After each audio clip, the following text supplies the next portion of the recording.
আসসালামু আলাইকুম ছোট্ট সোনামণিরা, তোমাদেরকে স্বাগত জানাচ্ছি কচিকণ্ঠ প্রিপারেটরি অ্যান্ড হাই স্কুলের অনলাইন ক্লাসে। আমি মৌসুমী মিস তোমাদের সাথে আছি। আজকে দেখো আমরা কি অঙ্ক করব না, আজকে আমরা ইসলাম শিক্ষা ক্লাসটা করব।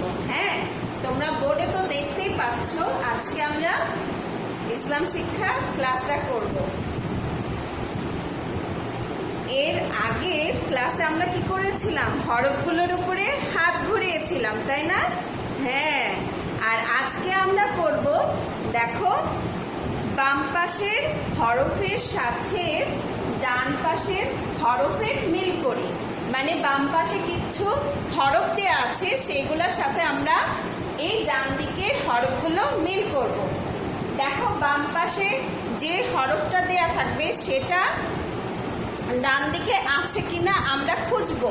খুঁজে যদি থাকে সেটার সাথে এই হরফের সাথে ওই হরফের কি করব, দাগ টেনে মিল করব। তাহলে চলো আমরা বোর্ডে চলে যাই। আমরা দেখি আমাদের প্রথম হরফ এখানে কি দেয়া আছে বলো তো? প্রথম হরফটা হচ্ছে আমাদের লাম, তাই না? হ্যাঁ, প্রথম হরফটা হচ্ছে লাম। আমরা দেখি তো এখানে লাম আছে কিনা। এই যে চিনবো কিভাবে, দেখো একই রকম দেখতে, কোনটা এটার মতন, কোনটা আছে এখানে, এই যে এটা। তাহলে আমরা কি করব, এই লামের থেকে, এই লামের থেকে আমরা দাগ টেনে এই লাম পর্যন্ত এই যে এইভাবে নিয়ে চলে আসবো। হ্যাঁ, এরপরে দেখি এই হরফটা কি বলো তো? হ্যাঁ, মিম। হ্যাঁ, এটা হচ্ছে মিম। এখানে মিম আছে কিনা আমরা দেখি তো, একই রকম দেখতে, তাই না? কোনটা বলো তো? এটা আর এটা কি একই রকম? হ্যাঁ, তাহলে আমরা দাগ টেনে এই যে মিল করে দিলাম, ঠিক আছে? হ্যাঁ, এরপরে দেখি পরের হরফটা কি আছে, এটা কফ। হ্যাঁ, কফ আছে, তাই না? তাহলে আমরা কি করব, এই কফের সাথে দেখি এখানে কফ আছে, কই কই, কোনটা কোনটা খুঁজি তো। এই যে প্রথমেরটা, দেখি এর ওপরেও দুইটা নোক্তা, এর মাথার ওপরেও দুইটা নোক্তা। তাহলে আমরা এই কফের সাথে এই কফ এইভাবে মিল করলাম, ঠিক আছে? এরপরে দেখি এই হরফটা কি বলো তো? তোয়া। হ্যাঁ, ওই যে আমি বলেছিলাম না, ইংরেজি কি স্মল লেটারের বির মতন, তোয়া। তোয়া এখানে আছে কিনা দেখি।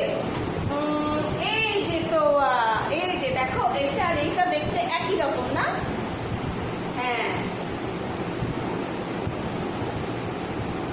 এই যে দাগ টেনে দিলাম। এরপরে দেখি এই হরফটা কি বলতো? কফ। কাফ। এই হরফটা হচ্ছে কাফ, তাই না? হ্যাঁ, কাফ। এই দেখো, এর ভিতরে দেখো একটা এস মতন আছে। তোমরা লাম আর কাফটা কিন্তু এক করে ফেলো না। দেখো, কাফ। এখানে কি কাফ আছে? এই যে কাফ। এই যে এইভাবে দাগ টেনে মিল করে নি। হ্যাঁ, আর শেষের হরফটা নিচে দুইটা নোক্তা আছে, এটা কি বলতো? ইয়া। ইয়া, তাই না? হ্যাঁ, ইয়া। আমরা কি করব, আর একটা হরফ থাকে, এই যে ইয়ার সাথে ঠিক এইভাবে দাগ টেনে মিল করব। তোমরা সুন্দর করে স্পষ্ট করে এটা কি করবে, HW করবে, যেন বেশি কি করবে না, দাগাদাগি করবে না। হ্যাঁ, না হলে বুঝতে অসুবিধা হয়। তোমরা এটা কি করবে, এইভাবে সুন্দর করে মিল করে এই পোস্টের কমেন্ট বক্সে তোমাদের HWটা দিয়ে দেবে, ঠিক আছে? তাহলে তোমরা সবাই ভালো থাকো, আবার দেখা হবে। আল্লাহ হাফেজ।